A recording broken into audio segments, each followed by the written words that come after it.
no recordings, please. Okay. Yeah, what's that? Tasteful sketches, okay. Yes, sir, that's fine. Tasteful sketches are fine. A little doodling, no problem. Yeah. What's happening, guys? What can you tell us about season 2? Any questions? What's that? What can you tell us about season 2? I can't tell you anything about season 2. Has anybody seen it? I know some people have seen it. No, you haven't seen it? No. Yeah. Season 2 picks up where season 1 ended, I can tell you that. It's the page turner. It's the next moment in the story. And it pulls you right into, it's like a long movie, and now this is the second half of that part of it. Yeah. I was curious, we've obviously seen you in How I Met Your Mother and pop culture and talking about this character, and when this finally came to fruition, we're doing this. Were you just like, all right, we've been ramping up to it so much, or what was your just initial reaction? Yeah, my initial reaction was, it's a really kind of a strange feeling. It was like somebody coming back from the dead almost, or a girlfriend coming back and saying, hey, I still want to work it out, or, or some long lost family member showing up and saying, I'm moving in. It was like, whoa, it hit me from behind, but I was instantly excited about the idea of who was coming from Josh, John, and Hayden. I worked with Josh on Hot Tub Time Machine, and I knew John and Hayden, and so I was excited about whatever they had to pitch me that day. And then they told me about Cobra Kai, and they brought it in through Johnny's eyes, and it was a slow burn the idea of doing that was like, because if it didn't work out, it would have been really hard. You know what I mean? Like, to go and look back at this character and try to launch him again, and it didn't work. I'd have rather not even done it at all, because it's like, leave it there. Now I'm trying to bring something back. So I held it really loosely all the way up into, well, it's going to happen, it's not going to happen. We'll see. But it just like a train just kept moving. Got Ralph on board, went out on the pitches. YouTube got it. It happened fast. We're up in 3 months. It was like, wow, or almost a year, I guess, after we were shooting. But I mean, from the time that we had our first meeting until we were shooting was about a year. And so it was, and then I believed it, and then I stepped into it, and I loved every minute of it, and I was ready to take it to for everything I could, and it was a lot of fun and very fulfilling.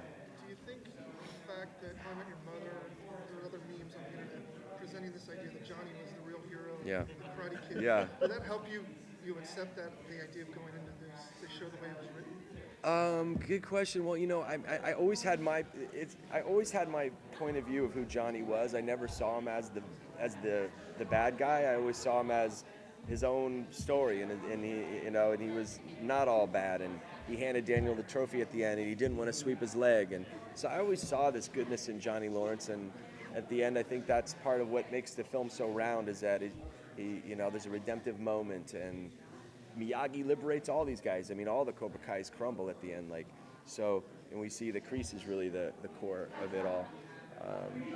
But yeah, as far as How I Met Your Mother and the memes and the things that went along the way that were like little seeds in that idea, I imagine it probably helped pave some of the way for this in the public for it to land not completely from left field. And I'm so thankful for that show, How I Met Your Mother. I had the greatest time on that.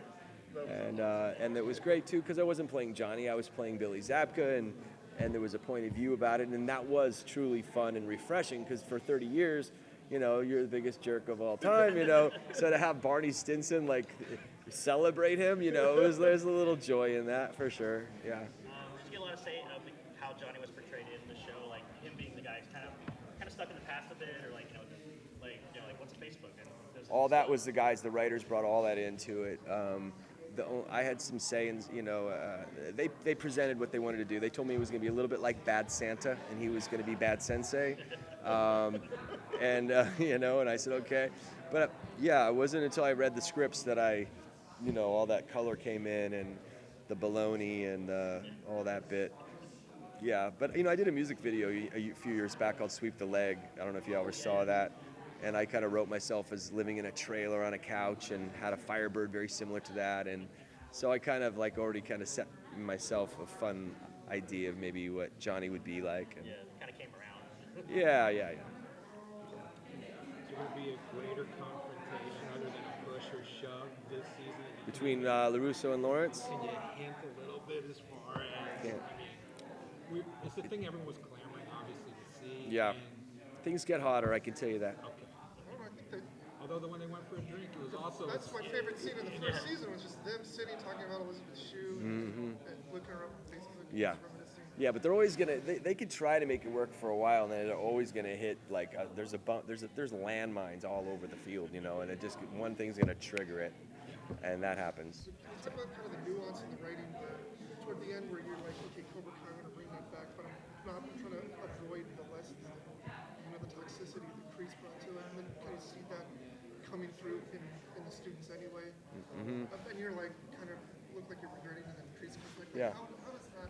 How do you find that balance between, I'm trying not to be Kreese, but then I'm kind of being pushed toward that direction? Yeah, you know what's great about the character, and you can learn from him. I mean, he's not conscious of almost anything. He's not really. He kind of does then thinks, you know. So when he goes and opens Cobra Kai, he's not thinking I'm going to do it this way. He has no plan. He's just all heart and he's all effort. And then and afterwards, then he goes and sees what he messed up and where he's going to go back and correct and fix things. So he doesn't have some plan, and he's not consciously trying to do anything. He's just consciously trying to make a living and teach these kids what he knows. But then he's realizing what he knows is maybe not all good, and so he's you see him kind of waking up to that along the way. But now Sensei's in the dojo, so you got really old school Anchor in there, so it's going to be an interesting struggle. I assume you deal with kind of that relationship with how, like, at the beginning of 2, when he tried to choke you out, and Yeah. you kind of wanted nothing to do with him personally. Yeah. Like how does that kind of play out? Yeah, no, I mean Johnny's done with him. I mean, he thinks he's dead, and that was the last time he saw Sensei Kreese, was getting choked out in a parking lot after losing. And so, at the same time, Kreese built Johnny Lawrence in many ways. And so when, the mad scientist walks into the dojo, he's going to respond to it. He can't help it. Yeah, it's a father Kind of figure. a toxic father figure that kind of you inadvertently became to the students who were doing all the stuff that he Yeah. was teaching you. Yeah. Yep. And just a childhood question I've always had with my friends and I. Because Johnny has taken my cards. Oh, I can't say that question. I can't answer that question. I can put it this way: Johnny didn't lose ever until a crane kick hit him in the face. That's all I can tell you. And no one ever saw that kick before. It seems like there's this inherent kind of master to protege, like Kreese had to Johnny. And there's no plan for Johnny, like you said, but is there almost just this subconscious way to, okay, maybe I'm going to create this next protege, and maybe Kreese will try to swoop in and take him? I mean, is there that kind of dynamic maybe coming, or some semblance of that in season 3? Well, imagine, like it's a football team, and Kreese was the old coach, and now Johnny's the coach, and he's got his own guys there, and then, the old head coach shows up on the sidelines, who was kind of his coach. He's going to have some ideas, like, I don't know, you should probably not play that guy. You might want to run this route, or you might want to do this. So, Kreese is there, and he's not just a bystander. It's also, Cobra Kai was founded by Kreese. So, I said at the very beginning, I'm like, can Johnny just open up Cobra Kai? It was like, and I always said this too, when he opens up Cobra Kai, I said he's opening Pandora's box. And, he hasn't done it in 30 years. So, he opens it up and all kinds of things are jumping out at him, including Sensei Kreese. So, Cobra Kai was a snake that bit him, and now he's trying to apply it. So this season is a lot about Johnny figuring stuff out and shedding some skin. No pun intended. Yeah, pun intended. Yeah. Is that it? All right, fellas. Thank you guys. I appreciate it.